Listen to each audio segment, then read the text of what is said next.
আন্তর্জাতিক সংবাদে সবাইকে স্বাগত। শুরুতেই সংবাদ শিরোনাম, এরপর বিস্তারিত। ইউক্রেনের রেল স্টেশনে ক্ষেপণাস্ত্র হামলা, নিহত 30। আরো বিস্তারিত জানিয়ে দেব। ব্রহ্মস ক্ষেপণাস্ত্র সফল পরীক্ষা চালালো ভারত। যুদ্ধ অবসানে আহ্বান, ইউক্রেন যুদ্ধে ন্যাটো জোটে জড়িত থাকার বিরুদ্ধে জার্মানি অস্ট্রেলিয়ার বিক্ষোভ। এবার পাকিস্তান বিলেসন্তরে ভয়াবহ বোমা বিস্ফোরণ, 9 পুলিশ সদস্য নিহত। ফিলিপাইনে বন্দুকধারীদের গুলিতে প্রাদেশিক গভর্নর সহ 6 জন নিহত। আরো জানিয়ে দিব, ইউক্রেনের বাগপত শহরে নিয়ন্ত্রণ পাবার দ্বার প্রান্তে রাশিয়া। স্কুল ছাত্রীদের বিষ প্রয়োগের অপরাধ ক্ষমার অযোগ্য, সর্বোচ্চ নেতা খামেনির ঘোষণা। এবং সর্বশেষে জানিয়ে দেব, ইরানে পরমাণু স্থাপনায় আমেরিকা ইসরায়েলের ক্ষেপণাস্ত্র হামলার হুমকি। শুনছিলেন সংবাদ শিরোনাম, এখন বিস্তারিত। তবে অনুরোধ থাকবে, এই ভিডিওটিতে একটি লাইক দিন এবং কমেন্টস করে জানিয়ে দিন আপনি কোন জেলা থেকে বা কোথা থেকে আমাদের সাথে যুক্ত রয়েছেন। এবং সবার আগে সর্বশেষ গুরুত্বপূর্ণ আপডেট সংবাদ পেতে চ্যানেলটি সাবস্ক্রাইব করে আমাদের সঙ্গেই থাকুন। ধন্যবাদ। ইউক্রেনের রেল স্টেশনে ভয়াবহ ক্ষেপণাস্ত্র হামলা, নিহত 30। ইউক্রেনের পূর্বাঞ্চলে প্রদেশের দোনেৎস্ক ক্রামাতস্ক শহরে একটি রেল স্টেশনে ক্ষেপণাস্ত্র হামলা চালিয়েছে রাশিয়া। ইউক্রেনের কর্মকর্তারা বলেছেন, শুক্রবার রুশ বাহিনী এই হামলায় অন্তত 30 বেসামরিক নাগরিক নিহত হয়েছে। আহত হয়েছে আরো শতাধিক। রেল স্টেশনে হামলায় অভিযোগ নাকচ করে দিয়েছে রাশিয়া। ইউক্রেনের কেন্দ্রীয় রেল পরিষেবা বিভাগ জানিয়েছে, শুক্রবার সকালের দিকে পরপর 2টি রকেট আঘাত হানে ওই রেল স্টেশনে। এ সময় রেল স্টেশনে অনেক মানুষ অপেক্ষা করেছিল। হামলার অভিযোগ অস্বীকার করে রাশিয়ার প্রতিরক্ষা মন্ত্রণালয় বলেছে, ক্রামাতস্ক রেল স্টেশনে যে ধরনের ক্ষেপণাস্ত্র ছোড়া হয়েছে তা শুধুমাত্র ইউক্রেনের সেনাবাহিনী ব্যবহার করে। একই ধরনের ক্ষেপণাস্ত্র এর আগে গত 14 মার্চ দোনেৎস্ক শহরে কেন্দ্রে আঘাত করেছিল। ওই হামলায় 17 জন বেসামরিক নাগরিক নিহত হয়। এদিকে ইউক্রেনের পূর্বাঞ্চলে যে কয়েকটি রেল স্টেশন এখনো যাত্রী সেবা দিয়ে যাচ্ছে, তার মধ্যে ক্রামাতস্ক শহরে ওই রেল স্টেশনটি অন্যতম। রুশ সামরিক অভিযানের শুরুর পর থেকে ইউক্রেনের পূর্বাঞ্চলের যাত্রীদের নিরাপদ স্থানে সরিয়ে নেওয়ার ক্ষেত্রে গুরুত্বপূর্ণ রুট হিসেবে ব্যবহৃত হচ্ছে ক্রামাতস্ক। দোনেৎস্কের গভর্নর পাবলো কিরিলেঙ্কো সামাজিক যোগাযোগ মাধ্যমে টেলিগ্রামে এক পোস্টে জানান, দোনভাস এলাকা রুশ ইউক্রেনীয় বাহিনীর মধ্যে সংঘাত বাড়তে থাকায় বেসামরিক লোকজনকে সরিয়ে নিতে কয়েকটি ট্রেন অপেক্ষা করেছিল। এদিকে পশ্চিমা বন্ধু দেশগুলোর কাছে আরো অস্ত্র মস্কোর বিরুদ্ধে বড় নিষেধাজ্ঞা আহ্বান জানিয়েছে ইউক্রেন। ইউক্রেনের পররাষ্ট্রমন্ত্রী দিমিত্র কুলেবা বলেছেন, অস্ত্র পাঠাতে ইউক্রেনের দ্বিতীয় বিশ্বযুদ্ধের মতো ধ্বংসযজ্ঞ চালাবে রুশ বাহিনী। বৃহস্পতিবার বেলজিয়ামের রাজধানী ব্রাসেলসের ন্যাটোর সদস্য সমূহ প্রতিনিধির সঙ্গে এক বৈঠকে কুলেবা বলেন, আমাদের অস্ত্র প্রয়োজন, আপনারা আমাদের সাহায্য করুন আর না করুন, যুদ্ধ চালিয়ে যেতে হবে। ব্রহ্মস ক্ষেপণাস্ত্রের সফল পরীক্ষা চালালো ভারত। ভারতীয় নৌসেনা রোববার সফলভাবে দূরপাল্লার ব্রহ্মস ক্ষেপণাস্ত্র পরীক্ষা করেছে। দেশীয়ভাবে তৈরি এই সুপারসনিক ক্রুজ মিসাইল আরব সাগরে নিখুঁতভাবে লক্ষ্যবস্তুকে আঘাত হানতে সক্ষম হয়েছে। ভারতীয় প্রতিরক্ষা গবেষণা উন্নয়ন সংস্থা ব্রহ্মস এর সফল উৎক্ষেপিত ঘোষণা দিয়েছে। ইকোনমিক্স টাইমসের এক প্রতিবেদনে এ তথ্য নিশ্চিত করা হয়। প্রতিবেদনে বলা হয়েছে, আরব সাগরে Kolkata class guided missile square এর ব্রহ্মস ক্ষেপণাস্ত্র উৎক্ষেপণ করা হয়েছিল। নৌবাহিনী এক কর্মকর্তা জানান, রোববার সফল উৎক্ষেপণের পর দেশীয় তৈরি অস্ত্রের মজুদ শক্তিশালী হয়েছে, একথা ঘোষণা দেওয়া হয়। ব্রহ্মস লঞ্চের ঘোষণা দিয়ে নৌবাহিনীর পক্ষ থেকে এক টুইট বার্তায় একথা জানানো হয়। তাতে লেখা, স্বনির্ভর ভারতের দিকে আরো এক পদক্ষেপ এগিয়ে যাচ্ছে। নৌবাহিনী দ্বারা আর সাগরে দেশীয়ভাবে তৈরি ব্রহ্মস সুপারসনিক ক্রুজ ক্ষেপণাস্ত্র সফল উৎক্ষেপিত হলো। উল্লেখ্য, গত মাসে ভারতীয় নৌবাহিনীর নাবিকরা সফলভাবে এলসিএ তেজস নৌবাহিনী মিগ-29 কে বিমান বাহিনী রণতরী IS বিক্রমর উদ্বোধন করেছে।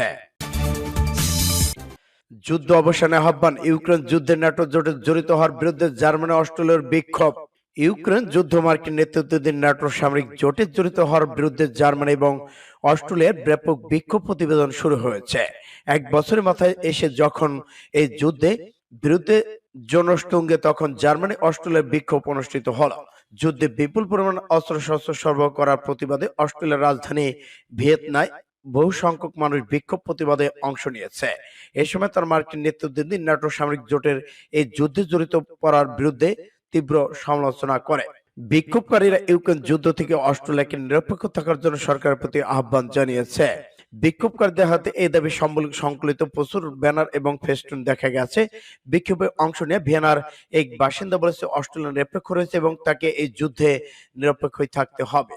আমরা কোনো মতে এই যুদ্ধে জড়িত হতে চাই না, কিন্তু ইউরোপীয় ইউনিয়নের সদস্য হওয়ার কারণে তারা যে সিদ্ধান্ত নিচ্ছে তাই আমরা সমর্থন করে বাধ্য হচ্ছে। প্রকৃতপক্ষে এভাবে ইউক্রেন শান্তি আসবে না। এদিকে একই ধরনের বিক্ষোভ অনুষ্ঠিত হয়েছে জার্মানির শহরে।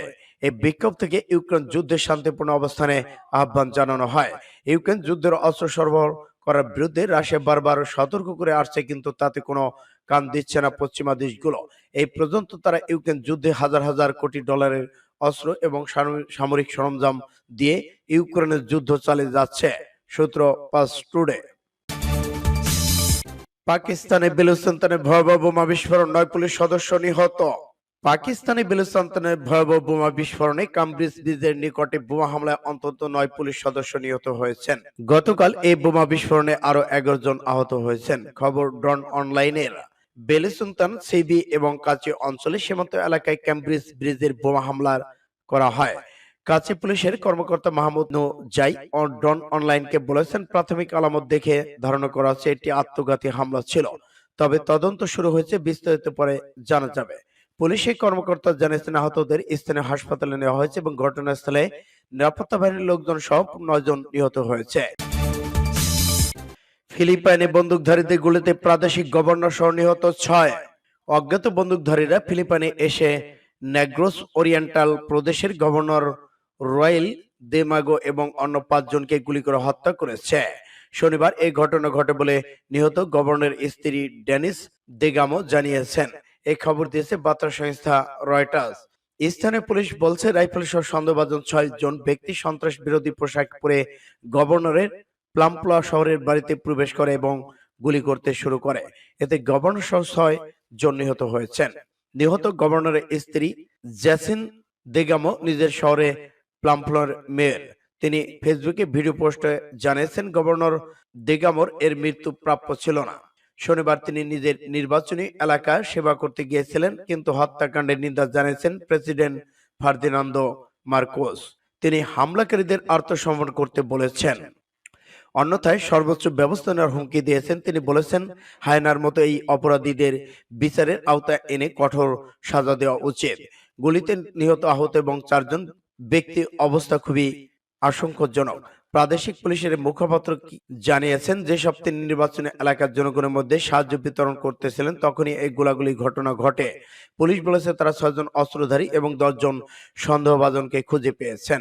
গুলি করার পর হামলাকারী 2টি এসইউভি এবং একটি পিকআপ ট্রাকে উঠে পালিয়ে যায়। পরে কাছাকাছি একটি স্থানে তা ফেলে পালিয়ে যায়।